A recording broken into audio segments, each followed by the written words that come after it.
सध्या तुमचं काय झालंय, बडवणं म्हणजे वाजवणं, आरडणं म्हणजे गाणं आणि धिंगाणा म्हणजे कीर्तन हे समीकरण करून बसलाय तुम्ही. हे काय बनवलंय तुम्ही? समीकरण बनवलंय. सध्या कीर्तनकाराने एकतर घासवलं पाहिजे, नाहीतर रडवलं पाहिजे, गायलं पाहिजे, नाहीतर नाचवलं पाहिजे. ह्या चार गोष्टी जर जमत नाही तो तुम्हाला कीर्तनकारच वाटे ना, तो वाटे ना. पण अशा प्रदूषित वातावरणामध्ये सुद्धा असे काही माणसं दिसले तर या ज्येष्ठ मंडळीला आशेचा किरण वाटतो. आणि त्याच्यातलं एक नाव म्हणजे आमच्या सुनील महाराजांचं. एवढा झंझावात चाललाय. पण आहेत अशी काही मंडळी आहेत, मी नाव नाही सांगत, एका गावाचं. त्या लोकांनी मला सांगितलं, महाराज तुमची तारीख पाहिजे. म्हणलं ठीक आहे. म्हणे मग तुमचं कसं असतं? म्हणलं काय नाही, तुम्ही द्याल तो प्रसाद. तसं काय नसतं महाराज, आपलं द्याल तो प्रसाद.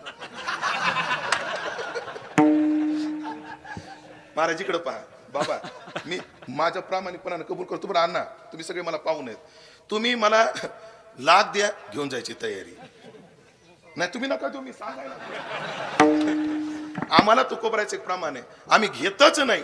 एवढे आम्ही त्यागी नाहीत आणि तेवढ्या त्यागाची चर्चा करण्याची आमची लायकी नाही. हो, पण एक मर्यादा आहे.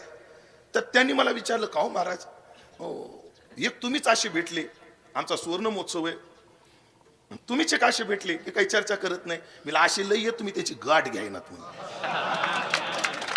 असे खूप आहेत, तुम्ही काय करत नाही, त्याची गाठ घेत नाही. आणि तुम्हाला सांगतो, तुमच्याच हातात आहे हे सगळं थांबवायचं. उदाहरण सांगतो, एक बाई मिरज गावला मेथीची भाजी घेऊन बसली विकायला.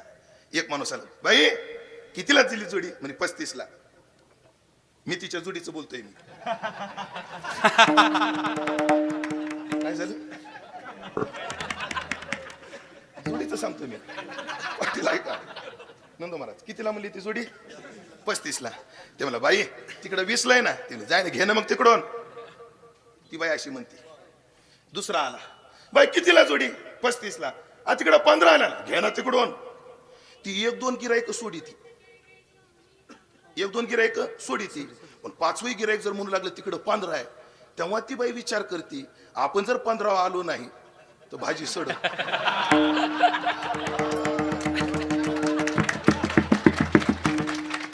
भाजी काय होईल? सड. हा, पण तुम्हाला लय बाई 50 ला दे, पण हीच जोडी पाहिजे. घे बोकांडी. मग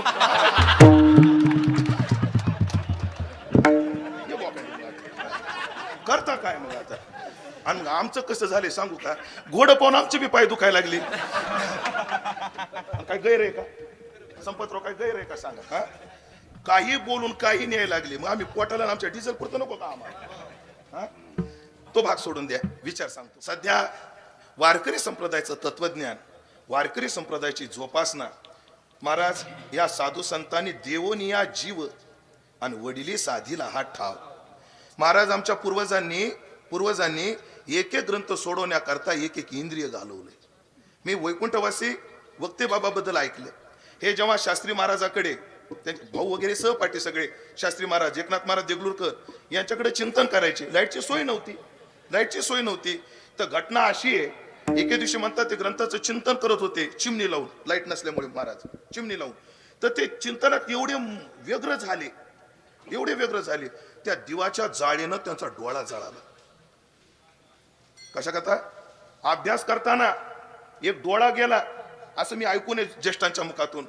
अशा कष्टानं अभ्यास केले आमच्या पूर्वजांनी. धुंडा महाराज काय म्हणायचे म्हणतात, पूर्व शास्त्री महाराजांनी जेवढा अभ्यास केला तेवढा आम्ही नाही केला.